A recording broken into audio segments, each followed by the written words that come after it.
नमस्कार, मैं एडवोकेट विकास यादव एक बार फिर से स्वागत करता हूं आप सबका नई वीडियो में। उम्मीद करता हूं अच्छे से प्रिपरेशन कर रहे होगे। जैसा कि आप देख रहे हो, हम 4-5 दिन से लगातार हम हमारे CUT PG LLM 2025 के जो क्वेश्चंस हैं PYQ के, वो हम डिस्कस कर रहे हैं। इससे पहले हम 45 क्वेश्चंस कवर कर चुके हैं। अगर आपने नहीं देखे, वीडियो के एंड में मैं प्ले लिस्ट अटैच कर दूंगा, उसमें से आप जाके देख लेना। उसके बाद एक स्पेशल अपडेट है आप सबके लिए, तो थोड़ा सा ध्यान दीजिए।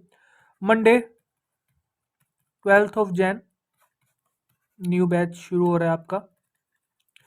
फुल जो डिटेल इन्फॉर्मेशन है, टाइमिंग का थोड़ा सा मैं बता देता हूँ। टाइमिंग डिसाइड हो चुकी है, 9 to 10 PM इवनिंग का ये बैच रहेगा। एंड बाकी डिटेल्स कल आपको एक न्यू वीडियो मिल जाएगी, उसके अंदर आप देख लेना। तो आज का हमारा पहला क्वेश्चन है, which of the following is not included in the definition of business under the Indian partnership act.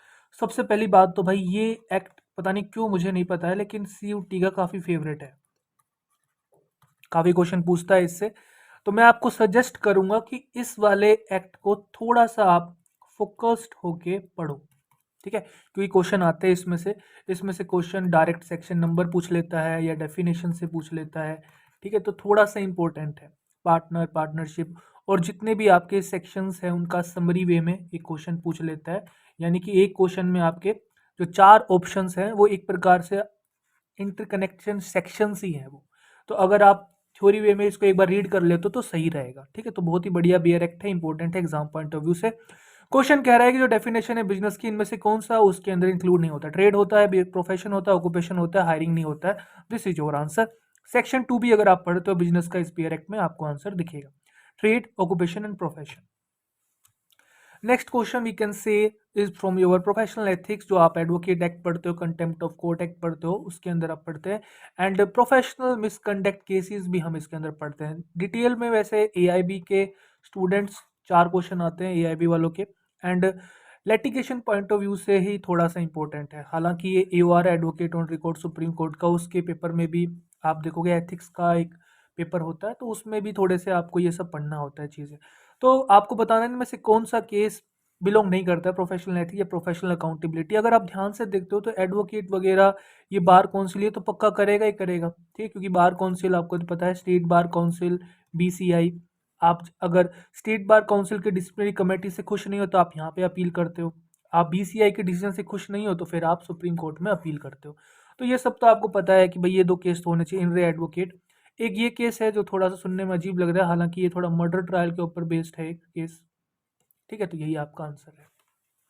आज हम 15 क्वेश्चन डिस्कस करेंगे एंड क्वेश्चंस काफ़ी अच्छे हैं, ज़्यादा मतलब हार्ड नहीं है, आप आसानी से कर सकते हो। सोर्स हम देखें तो आपका AIB का मेन सोर्स बोल सकते हो। एंड कुछ CUT के ही PYQ आपको रिपीटेड दिखेंगे। तो out of 15 we can say your good score is around 12 to 13 question भाई आप आसानी से कर सकते हो। बिल्कुल लो लेवरेज लेके मैं बात कर रहा हूँ, इतना तो आप आसानी से कर सकते थे अगर आप ये 2 चीज कर लेते तो। Next question is regarding very easy question. Easy मैं क्यों बोल रहा हूँ, सब्जेक्ट का नाम है कंपटीशन एक्ट। हालांकि ये क्या है, ऑप्शनल सब्जेक्ट है, जरूरी नहीं है कि आपने पढ़ा हो LLB में, लेकिन स्टिल आपके सिलेबस में है एंड क्वेश्चन आता है। अगर आपने 21, 2, 3, 4, 5 इनका एनालिसिस देखा है तो मैंने बोला है कंपटीशन एक्ट से क्वेश्चन आता है। एक क्वेश्चन, 2 क्वेश्चन आ सकता है। और ये जो क्वेश्चन है, मैं बोल सकता हूँ जैसे ही इसका लेक्चर शुरू होता है इस सब्जेक्ट का, शुरू का जो इंट्रोडक्शन पार्ट में बताता हूँ उसी के अंदर से ये क्वेश्चन डायरेक्ट उठ के आ गया है, ठीक है। जैसे MRTP एक्ट है, इसको रिपील करके कंपटीशन एक्ट बनाया गया। सबका ईयर पूछ रहा है, शर्मान और क्लेटन US के हैं आपके, कंपटीशन एक्ट से मिलते जुलते हैं, तो इनके बारे में जानना चाह रहा था। अगर आपको इनका ईयर याद है, Sherman act 1890 and MRTP monopolies and restrictive trade practices 1969। And ये क्वेश्चन अगर मैं बोलूं तो भाई PYQ से इंस्पायर्ड है। कंपटीशन एक्ट का तो याद होना ही चाहिए, ठीक है, वो तो पढ़ ही रहे हो आप। अगर आपको याद थे इन चारों को अरेंज कर दो, आंसर हो जाएगा 1। ऐसे क्वेश्चन यूजीसी नेट में आते हैं, यूजीसी नेट के सिलेबस में भी कंपटीशन एक्ट सिलेबस में है, ठीक है, यूनिट नंबर 5 में है। कंपटीशन किस लिए बनाया जाता है, बेसिकली थोड़ा सा अगर मैं इंट्रोडक्शन देना चाहूँ तो मेन कुछ इसके एंटी कॉम्पिटिटिव एग्रीमेंट्स हैं, उनको रोकने के लिए, डोमिनेंट आप अपनी डोमिनेंट पोजीशन का अब्यूज़ करते हो उसको रोकने के लिए, या कम्बिनेशन एक्विजिशन मर्जर्स जो होते हैं वो अगर आप competition anti competitive environment create कर रहे हैं तो उसको रोकने के लिए एक संस्था है CCI, competition commission of India. तो डिटेल में तो मैं सारा नहीं बता सकता यहाँ पे, जस्ट इंट्रोडक्शन दे दिया मैंने। नेक्स्ट क्वेश्चन भाई वेरी इजी कैटेगरी में रखूंगा मैं। सोर्स आपका मैं बोलूंगा AIB है एंड बेसिक सोर्स है। कोई ऐसा हार्ड क्वेश्चन नहीं पूछ लिया। आर्बिट्रेशन कंसोलिडेशन 1996 बीआर एक्ट का नाम है। ADR आप सब्जेक्ट पढ़ते हो, अल्टरनेट डिस्प्यूट रेजोल्यूशन मैकेनिज्म, इसके अंदर लीगल सर्विसेज एंड A&C आप पढ़ते हो, AIB का सिलेबस में है। सेक्शन नंबर 7 आर्बिट्रेशन एग्रीमेंट 8, 9, 10, 11 बहुत ही इंपॉर्टेंट है, बार बार एग्जाम में देखने को मिले हैं, एंट्री मेजर बार बार देखने को मिला है। AIB के PYQ जाके देख लो एंड ये सेक्शन से क्वेश्चन आया है नहीं तो मेरे को बता देना। जरूर आया नहीं, मेरे को तो लग रहा है लास्ट के ही लेटेस्ट एग्जाम में आया हुआ है। ठीक है, तो याद होना चाहिए। मैं बार बार क्यों बोल रहा हूँ AIB के लगा लो, क्योंकि AIB के भाई freely study material, freely videos subject wise YouTube पे सोल्ड हैं, आप देख सकते हो, आपको बहुत हेल्प मिलेगी। बस फ़र्क ये है कि वहाँ पे आपको BR एक्ट मिलता है तो ये क्वेश्चन आप तवज्जो नहीं देते, बहुत इजी लगता है। यहाँ पे आपको वो चीज़ याद करनी है। कल को मान लो इसी सेक्शन 11 के अंदर से कुछ पूछ लेगा तो क्वेश्चन तो वही रहा ना, सेक्शन 11 पढ़ना है आपको। अगर मैं घुमा फिरा के कान ऐसे पकड़ूं ऐसे पकड़ूं, पकड़ तो कान ही रहा हूं मैं ना, तो आंसर आपका सेक्शन 11 में से कुछ ना कुछ पूछ रहा है, बार बार वो सेक्शन दिख रहा है तो उसको एक बार अच्छे से पढ़ लो, फिर उससे वो कुछ भी पूछे फर्क थोड़ा ना पड़ता है। चाहे AIB हो, चाहे क्लैट हो, चाहे ALET हो, चाहे CUT हो, चाहे UGC नेट हो। UGC नेट में वैसे ADR नहीं आता है। Which among the following are the essential condition under section 10। अब बताओ सेक्शन 10 अगर आपने IC इंडियन कॉन्ट्रैक्ट एक्ट में नहीं पढ़ा तो फिर क्या पढ़ा। इंडियन कॉन्ट्रैक्ट एक्ट में तो शुरू के अगर आप देखोगे पहले से लेके डेफिनेशन से लेके आपका पूरा प्लेस ऑफ कॉन्ट्रैक्ट जो भी है, आपके कम्युनिकेशन एक्सेप्टेंस वगैरह, रेवोकेशन वगैरह, देन फिर आपका कंडीशंस फॉर जो आपके कॉन्ट्रैक्ट के लिए चाहिए मिनिमम कंडीशन, एंड देन फिर आपका कंसेंट वगैरह, अंडर इन्फ्लुएंस वगैरह, ये सारा पूरा जाता है लगभग 32 तक आपके। बहुत इंपॉर्टेंट सेक्शन है, शुरू के बहुत ज़्यादा इंपॉर्टेंट है सेक्शन ये। तो सेक्शन 10 अगर आपने पढ़ा है इंडियन कॉन्ट्रैक्ट का, जो कि बोलता है what agreements are contracts, all agreements are contract. पहली बात तो ये, if they are made, condition क्या है, फ्री कंसेंट होनी चाहिए, जो कि हम पढ़ते हैं 13 में कंसेंट के बारे में, 14 में हम फ्री कंसेंट के बारे में। फ्री कंसेंट मीन्स ये लास्ट, अगर आपको लास्ट वीडियो देखा है तो उसमें हमने डिस्कस भी किया था। फ्री कंसेंट मीन्स जो आपका कॉन्ट्रैक्ट है उसके अंदर कोर्शन ना हो, उसके अंदर अनड्यू इन्फ्लुएंस ना हो, उसके अंदर फ्रॉड ना हो, उसके अंदर मिसरिप्रेजेंटेशन ना हो, तो हम बोलेंगे फ्री कंसेंट है। And parties competency of the contract, competency क्या है, पार्टी मेजर हो, अनसाउंड माइंड ना हो। ठीक है। For a lawful consideration, consideration lawful होनी चाहिए। कंसिडरेशन 2D में हम पढ़ते हैं, बार बार बहुत बार क्वेश्चन आता है। कंसिडरेशन एक लॉफुल कंसिडरेशन होनी चाहिए विद ए लॉफुल ऑब्जेक्ट। तो ये कुछ इंग्रेडिएंट्स हैं जिसका दे के आपको क्वेश्चन में पूछ रहा है। Lawful consideration, lawful object, free consent, ABC answer number 1। अब बताओ इसमें क्या, इसने बहुत ज्यादा कुछ हार्ड पूछ लिया। Next question is again we can say direct, भैया AIB PYQ आप देख लो जाके, रिपीटेशन हो रहा है, जाके देख लो। उसमें ये पूछेगा कि हाँ भाई सेक्शन 8 किसके रिगार्डिंग है, चैरिटेबल जो कंपनीज है उसके रिगार्डिंग है। लेकिन सेक्शन 8 अगर आप थोड़ा सा भी पढ़ लेते, अब AIB में तो ठीक है, बच्चे ने देख लिया सेक्शन 8, BR एक्ट ओपन किया, आंसर मिल गया उसको। लेकिन भैया यहाँ पे इस एग्जाम के लिए आपको इसको अंदर से पढ़ लेना, बस इतना ध्यान रखना है AIB के PYQ करते टाइम कि जो भी प्रोविजंस वहाँ पे आप पढ़ रहे हो एक बार उसको अंदर से पढ़ लो और उसको याद भी कर लो। जो सेक्शन नंबर है साफ लिखा है लिमिटेड कंपनी, तो ऑप्शन नंबर 1 हमारा हो जाएगा यहाँ पे। ये भी ये क्वेश्चन कर सकते थे हम। ये क्वेश्चन आप या तो इंडियन पार्टनरशिप एक्ट का मान लो 1932, या फिर आप इसको टोर्ट्स का मान लो। PYQ का रिपीटेड क्वेश्चन है, एग्जैक्ट CUT का ही बोलूंगा मैं, क्योंकि CUT में इंडियन पार्टनरशिप से क्वेश्चन आए हुए हैं। एंड जो भी मैं स्टडी मटेरियल देता हूँ उसमें जितने भी इंपॉर्टेंट सेक्शन है उन्हीं में से एक सेक्शन ये है जो बार बार यूज होता है एग्जाम में, सेक्शन नंबर 25। ठीक है, लेकिन हम इसको टोर्ट्स में भी कवर करते हैं। टोर्ट्स में जब हम पढ़ते हैं एक कंसेप्ट पढ़ते हैं वाइकेरियस लायबिलिटी। ठीक है, वाइकेरियस लायबिलिटी में हम पढ़ते हैं एक मास्टर एंड सर्वेंट का जो रिलेशन होता है वो इसके अंदर आता है, प्रिंसिपल एंड एजेंट के बीच का रिलेशन होता है वो इसके अंदर आता है। एक हम पढ़ते हैं partners in A partnership form. ठीक है, तो ये सब चीजें हैं जो कवर होती हैं, तो इस क्वेश्चन को आप कैसे ही मान लो। लेकिन exact source section 25 IPA Indian partnership act का आप पढ़ते हो तो वहाँ पे भी आपको चीज़ें दिखेंगी। एक बार मैं इसको क्लीन कर देता हूँ, आपको दिख जाएगा। Liability of A partner for the acts of the firm, every partner is liable jointly and severally. Direct question है। एंड 25 आया हुआ है भाई, जाके देखो। ठीक है, मेमोरेंडम ऑफ एसोसिएशन भाई, अगर आपने कंपनीज एक्ट सब्जेक्ट पढ़ा है अपने एलएलबी में, पढ़ा ही होगा क्योंकि मैंडेटरी है, मान ही नहीं सकता। जिस बच्चे को एमओए सुना है, उसने एओए सुना है, उसके लिए क्या क्वेश्चन है भाई? ये कोई क्वेश्चन ही नहीं है ये तो। अब मैं इसके लिए क्या बोलूँ, एआईबी के पीवाईक्यू लगाए हूँ या सीयूटी के पीवाईक्यू लगाऊँ? ये तो बेसिक अंडरस्टैंडिंग वाला क्वेश्चन है। कंपनीज एक्ट पढ़ा है, पता होना चाहिए। ये दो डॉक्यूमेंट होते हैं, कंपनी रजिस्टर करने के लिए चाहिए होते हैं, पब्लिक डॉक्यूमेंट होते हैं। एमओ में आपका एम एंड ऑब्जेक्टिव डिस्क्राइब किया जाता है, कंपनी किस उद्देश्य के लिए बनाई गई है। एंड एओए जो होता है आपका कंपनी की machinery, how the company will run, उसके बारे में बताया जाता है। तो आंसर ईजी है यार। सेक्शन नंबर 4 एमओए में पढ़ते हो, section number 5 article of association में पढ़ते हो। अब भाई ये वाली बात है कि आप फटाफट जाके एक बार सेक्शन 4 रीड मार लो अंदर से, सेक्शन 5 रीड मार लो एक बार अंदर से। इतना जो बच्चा कर लेगा उसका ये कंसेप्ट क्लियर हो गया। तो पी वाई क्यू करने का मतलब ये नहीं है क्वेश्चन पढ़ा, आंसर देखा, आगे बढ़ गए। उसका एक जो सोर्स है, एग्जामिनर की जो मेंटेलिटी है, वो आपको क्या सिखाना चाह रहा है, ये उससे पूछो क्वेश्चन से बार बार। क्वेश्चन जो पी वाई क्यू करते हैं उसका मैं यही बताना चाह रहा हूँ आपको कि एक क्वेश्चन को अगर आप अच्छे से एनालाइज करके अगर उसको कवर करना चाहते हो तो एक क्वेश्चन पूरा एक दिन से भी ज़्यादा आपका ले सकता है। फॉर एग्जाम्पल इस क्वेश्चन को अगर मैं देखूं, अगर इसका अच्छे से आप एनालिसिस देखोगे तो सबसे पहले भाई एमओए एओए इसके बारे में पढ़ो। ठीक है, कंपनीज एक्ट का सेक्शन नंबर देखो जाके, और सेक्शन नंबर 3 वगैरह देखो, पी वाई क्यू लगाओ ए आई बी के, तो इसी से आप एटलीस्ट बेसिक वो तो कवर कर सकते हो जो इंपॉर्टेंट सेक्शन है। तो जितना ज़्यादा क्वेश्चन को एनालाइज करोगे आप उससे बहुत ज़्यादा चीज़ें निकाल सकते हो। जैसे गन्ने का जूस कभी आपने देखा है? गन्ने के जूस की एक मशीन होती है, ठीक है, उसके अंदर गन्ने को पहले सीधा डालते हैं ऐसे, एक बार जूस निकल गया, फिर वहाँ से उसको निकाल लेते हैं। फिर अब वो उसको, पहले मान लो लेंथ इसकी एल थी तो वो L/2 में इसको फिर से मोड़ के डालता है। ठीक है, ऐसे करके अब फिर से जूस निकलता है।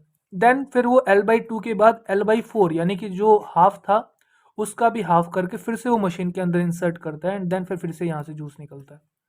ठीक है, मोरल ऑफ द स्टोरी ये है कि एक ही चीज़ को अगर आप बार बार अच्छे से कवर करना चाहो तो उससे बहुत सी चीज़ें सीखने को मिल सकती हैं। ठीक है, तो बार बार पी वाई क्यू को लगाने का यही फ़ायदा होता है कि आप बार बार खुद से ही क्वेश्चन पूछते हो कि क्या ये भी एक इसका अगर मैं पढ़ लूँ तो अच्छा रहेगा या नहीं। अगला क्वेश्चन भी कंपनीज एक्ट से है, 2013।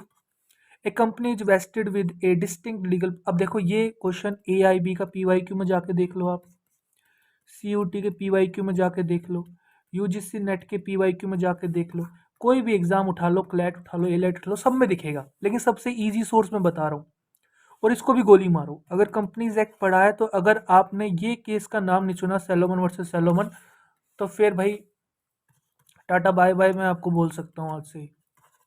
ठीक है, बहुत ही बेसिक केस है, कंपनीज एक्ट पढ़ते हो सबसे पहला ही केस यही ध्यान आना चाहिए। ठीक है, कंपनी की जो डिस्टिंक्ट एंटिटी है वो हम पढ़ते हैं इसके अंदर। ठीक है, केस के फैक्ट्स मैंने लिख दिए, बड़ा ही इजी केस है, ज़्यादा मैं डिस्कस नहीं करूंगा, आप वीडियो को पॉज करके एक बार पढ़ सकते हो। नेक्स्ट क्वेश्चन अगेन भाई, पहली बात तो ए आई बी में कम से कम 2 से 3 बार रिपीट हुआ है, यूजीसी नेट का फेवरेट है, बार बार इलस्ट्रेशन से बार बार सेक्शन नंबर पूछता है। यूजीसी नेट में भी नेगोशिएबल इंस्ट्रूमेंट एक्ट 1881 सिलेबस में है, यूनिट नंबर 6 में आपको मिलेगा ये। ठीक है, एंड सीयूटी के पीवाईक्यू में भी दिखेगा। ठीक है, तो बहुत ही इजी है, बार बार क्वेश्चन आता है। Section for promissory note, negotiable instrument कौन से सेक्शन में है, तो ये सब चीज़ें भाई आनी चाहिए। ठीक है, एग्जाम में बार बार इलस्ट्रेशन से इससे क्वेश्चन आता है कि भाई इनमें से कौन सा प्रोमिसरी नोट है, कौन सा नहीं है। कई बार ये अनकंडीशनल अंडरटेकिंग का क्वेश्चन आता रहता है। प्रोविजंस रिगार्डिंग लीन, अब देखो ये जो क्वेश्चन है कितना इजी है, अगर आपने ध्यान से अगर सुना है तो ए आई बी के पी वाई क्यू में 2 से 3 क्वेश्चन है सेल ऑफ गुड्स एक्ट के, लेकिन वहाँ पे भी ये क्वेश्चन आप कर लेते तो कर जाते। ठीक है, तो अगर मैं एक चीज़ बोलना चाहूँ, इंडियन पार्टनरशिप और सेल ऑफ गुड्स में अगर आपको पढ़ने का मन कर रहा है तो इसको ज़्यादा मोर फोकस्ड पढ़ो, इसको जस्ट टाइम पास के लिए लास्ट में रखो। ठीक है, लास्ट में रीड करने के लिए, क्योंकि एग्जामिनर इससे ज़्यादा पूछ रहा है। किस्मत खराब होगी तो वो कुछ मैं कह नहीं सकता, लेकिन फिलहाल के पैटर्न में आप देखोगे आईपीएस से क्वेश्चन ज़्यादा पूछता है। अब देखो मैं आपको एक जादू दिखाता हूँ। ये आपका एग्जाम है, इस एग्जाम में 1 से लेके 75 क्वेश्चन आपके आते हैं, जो कि 90 मिनट्स का आपका पेपर होता है, 1.5 घंटे में आपको करने होते हैं।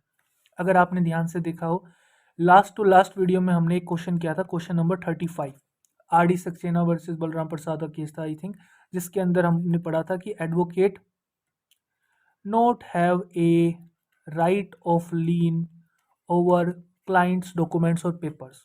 ठीक है, अब देखो क्वेश्चन नंबर 35, चलते हैं हम क्वेश्चन नंबर 35। एक ही पेपर में दो ऐसे क्वेश्चन थे, अगर बच्चे का अगर 35 का आंसर पता है, एक बार मैं 35 ओपन करके दिखा देता हूँ आपको, तो उसके लिए ये वाला क्वेश्चन फ्री के 4 नंबर थे। जैसे देखो ये 35, एक बार उसको मैं बड़ा कर देता हूँ। Can the client's paper documents under the possession of a lawyer be considered goods to recover his fees under the sale of goods act 1930। अब देखो यहाँ पे खुद बियर एक्ट का नाम लिखा हुआ है, क्योंकि अगर बच्चे को ये R D Saxena versus Balram Prasad case याद है तो इसी के अंदर बताया हुआ है lawyer do not have a right to lien. ठीक है, और ये गुड्स कैटेगरी में नहीं आता अंडर सेल ऑफ गुड्स। अब जैसे ही आपने ये लीन वर्ड सुना तो इतना तो ध्यान है ना कि हाँ भाई ये सेल ऑफ गुड्स से बिलोंग करता है। तो फ्री के 4 नंबर एग्जामिनर ने एक ही एग्जाम में आपको दे दिया, अगर आपने इस क्वेश्चन का आंसर आता था तो इसका तो मैं मान ही नहीं सकता नहीं आएगा। ठीक है, हम कहाँ थे, हम थे 56। तो ये छोटी छोटी चीज़ें हैं, स्मार्ट वर्क आप करो, बार बार चीज़ें वही आ रही हैं एग्ज़ाम में, तो इतना हार्ड है नहीं एग्ज़ाम, बस थोड़ा सा स्मार्ट वर्क करो, आंखों को खुला रखो, क्वेश्चन होंगे आपसे। एंड रिस्क लेना सीखो थोड़ा, ठीक है, डरना नहीं है। 10-12 क्वेश्चन में रिस्क लोगे, 4-5 क्वेश्चन जरूर सही निकलेंगे। अपनी नॉलेज को अच्छे से इम्प्रोवाइज करके यूज़ करो। तो ये इंपॉर्टेंट प्रोविजन है चैप्टर 5 पूरा का पूरा। अनपेड सेलर राइट्स काफ़ी इंपॉर्टेंट, जब सेल ऑफ गुड्स में हम पढ़ते हैं तो ये कुछ सेक्शन 45, 46, 47, आपका 54, ठीक है, ड्यूरेशन, हाउस स्टॉपेज, ये कुछ इंपॉर्टेंट है, तो ये एग्जामिनर पूछता है एग्जाम में। Fixed deposit are also called as FDs, time deposits. ठीक है, फिक्स्ड आपको पता होगा, इनको थोड़ा टाइम से रिलेट किया जाता है एफडीज के बारे में, तो ये टर्म डिपॉजिट भी बोलते हैं इसको, टाइम डिपॉजिट्स भी बोलते हैं। डिसोल्यूशन ऑफ मैरिज, देखो फैमिली लॉ के लिए मैं आपको एक रामबाण बताता हूँ। जाओ अभी यूट्यूब पे लिखो, यूट्यूब पे AIB PYQ of family law by advocate Vikas Yadav. ठीक है, या फिर आप और भी इम्प्रोवाइज करके लिख सकते हो, AIB family law PYQ by advocate Vikas Yadav. इसके अंदर आपको 3 से 4 वीडियोस दिख जाएंगे मेरे। ठीक है, अगर आप ये 3-4 वीडियोस लगभग 1-1.5 घंटे के हैं टोटल ड्यूरेशन का, कर लेते हो तो फैमिली लॉ मोस्टली जितने भी एग्जाम में फैमिली लॉ आता है काफ़ी हद तक आप हिट कर जाओगे, क्योंकि बहुत ज़्यादा क्वेश्चन रिपीटेड होते हैं डिफरेंट डिफरेंट एग्जाम में, मैंने देखा है इवन यूजीसी नेट को भी टक्कर दे देगा ये वाले कुछ videos. Family law UGC net की एक पूरी यूनिट होती है, यूनिट नंबर 7, एंड लगभग 10-12 क्वेश्चन काफ़ी निकल जाते हैं वहाँ से। और यहाँ पे भी आपके 3-4 क्वेश्चन एग्जाम में आते हैं, इसकी वेटेज है। फैमिली लॉ इंपॉर्टेंट सब्जेक्ट है, जुडिशरी में भी आता है। मोरल ऑफ स्टोरी ये है कि कितना ईजी आपका सोर्स है। AIB में आया हुआ है बार बार, जो भी तलाक के जो भी हम अलग अलग नाम पढ़ते हैं मुस्लिम लॉ में, उससे क्वेश्चन है जिसको खुला बोलते हैं। महर, डोवर, इद्दत, इद्दत का क्वेश्चन अगला पूछ ही लिया उसने, ये भी AIB में रिपीटेड है। मुबारत, म्यूचुअल कंसेंट से जब आप डाइवोर्स लेते हो, जैसे सेक्शन 13 भी जैसे हिंदू मैरिज एक्ट में है, ऐसे मुस्लिम में म्यूचुअल कंसेंट से लेते हैं तो उसको मुबारत बोलते हैं। अब ये 2 स्लाइड मैं आपको जो मैंने दी है, ये आपका क्लासरूम बेस्ड स्टडी मटेरियल का ही एक पार्ट है, जो मैंने यहाँ पे आपको इंसर्ट करके दे दिया है। भाई अगर आप ये 2 स्लाइड पढ़ ले तो आई थिंक, मुझे नहीं लगता कि डाइवोर्स के लिए मुस्लिम लॉ में जो डाइवोर्स जो आप पढ़ते हो, तुहर वगैरह, तलाकुल बिद्दत, सुन्नत वगैरह, डेलीगेटेड डाइवोर्स, तलाक तफ़वीज़ जो बार बार आता है एग्जाम में, CUT UG में भी देखा है, UGC नेट में भी हमने देखा है, CUT में भी आता है, इलाजीहर, लियान, खुला, फस्क, मुबारत, ये सब बार बार आते हैं। एंड अगर थोड़ा सा हम देख ही रहे हैं तो dissolution of Muslim marriage act section number 2 इतना इंपॉर्टेंट है, आप सोच नहीं सकते। इस पे तो हार्ट बना लो आप, क्योंकि बहुत बार बार यूजीसी नेट का फेवरेट सेक्शन है। इवन इतना फेवरेट है कि वो इसके अंदर जो क्लोजेज हैं उनको अरेंज करना भी बोल देता है कि इनको क्रोनोलॉजिकल ऑर्डर में अरेंज करो। जैसे section 13 Hindu marriage act ground of divorce है, ऐसे ही यहाँ पे वुमेन्स को राइट मिलता है सेक्शन 2 में ग्राउंड ऑफ डाइवोर्स का। ठीक है, तो इंपॉर्टेंट है भाई, इसको अच्छे से एक बार कवर करो, ये 2 स्लाइड देखना, ठीक है, बहुत क्वेश्चन निकलते हैं इससे। अगला क्वेश्चन इद्दत से आ गया है भाई। इद्दत वो पीरियड होता है जब, क्योंकि मुस्लिम लॉ में एक्नॉलेजमेंट ऑफ पैटर्निटी के थ्रू ही आप बच्चा अडॉप्ट कर सकते हो नॉर्मली, ठीक है। एंड बच्चे के फ्यूचर के लिए वुमेन्स को ये हिदायत दी जाती है, तुरंत शादी नहीं करते वो कुछ टाइम के लिए वेट करते हैं, ठीक है, ताकि पता लगे कि वो प्रेग्नेंट है या नहीं, ठीक है। Waiting period before A women can remarry after divorce. तो बच्चे के भविष्य के लिए कुछ भी आपका एक वेट करना होता है। ड्यूरेशन कई बार एग्जाम में पूछता है, अगर इसका मैं डिफरेंट डिफरेंट सिनारियो बताऊं इद्दत से, तो ड्यूरेशन पूछता है। सबसे पहले तो ये पूछ ले कि इद्दत होता क्या है, बहुत ही बेसिक, जो कि एआईबी में रिपीटेड है। And I think family law का, अगर आपने मुस्लिम लॉ का थोड़ा सा भी कुछ पढ़ा है तो सबको पता होता है इद्दत क्या होता है। ड्यूरेशन पूछता है 3 मेंस्ट्रुअल साइकिल, लूनर मंथ्स जो है आपके 3 लूनर मंथ्स। विडोहुड वाला पूछता है 4 मंथ्स एंड 10 डेज, ठीक है, तो ये थोड़ा सा ध्यान रखना। Last question of the day, which of the following is not included under the definition of wages under the Payment of Wages Act? ये थोड़ा सा शॉकिंग था मेरे लिए, क्योंकि पेमेंट ऑफ वेजेस एक्ट आप देखोगे 1936 कोड में आपका एक वेजेस है आपका, उसके थ्रू 2019 रिपील हो गए थे 4 बियर एक्ट, लेकिन स्टिल इसने से पूछ लिया है। तो वेजेस के अंदर क्या क्या चीज़ें आती हैं, क्या क्या चीज़ें नहीं आती हैं, थोड़ा सा अगर आपने डेफिनेशन पढ़ा है, जो डेफिनेशन है इसकी 2(6) में, वेजेस मीन्स ऑल रेम्यूनरेशन, इसके अंदर सब कुछ आ जाता है, by way of salary, allowances, otherwise जो भी चीज़ें हैं यहाँ पे लिखी हुई हैं, बट डज नॉट इंक्लूड। इसके अंदर आप देखोगे लास्ट में ग्रेचुइटी लिखा हुआ है, ठीक है, तो ग्रेचुइटी हमारा ऑप्शन नंबर 4 इसके अंदर इंक्लूड नहीं होता है। ये आपका आंसर हो गया। सो भाई इसी के साथ ही हमारे 60 क्वेश्चंस कवर हो गए। लास्ट का एक आपका स्लॉट बच गया है 61 to 75, एक वीडियो और लगेगा हमें, उसके बाद हमारे CUT PG LLM 2025 के सारे क्वेश्चन हो जाएंगे। आई होप थोड़ा सा आपको पेपर का आइडिया लग गया होगा कि हाँ भाई कैसा पेपर आ रहा है। स्टिल आपका कोई डाउट है तो आप कमेंट सेक्शन में अपना डाउट मेंशन कर सकते हो, ठीक है। एंड अगर कोई पर्सनल क्वेरी है प्रिपरेशन के रिगार्डिंग तो आप व्हाट्सअप भी कर सकते हो 9350145947। वीडियो अच्छा लगा है तो वीडियो को लाइक भी कर सकते हो। एंड खुश खुश रहिए, मतलब आगे बढ़ते रहिए, देश का ख्याल रखिए। जय हिंद।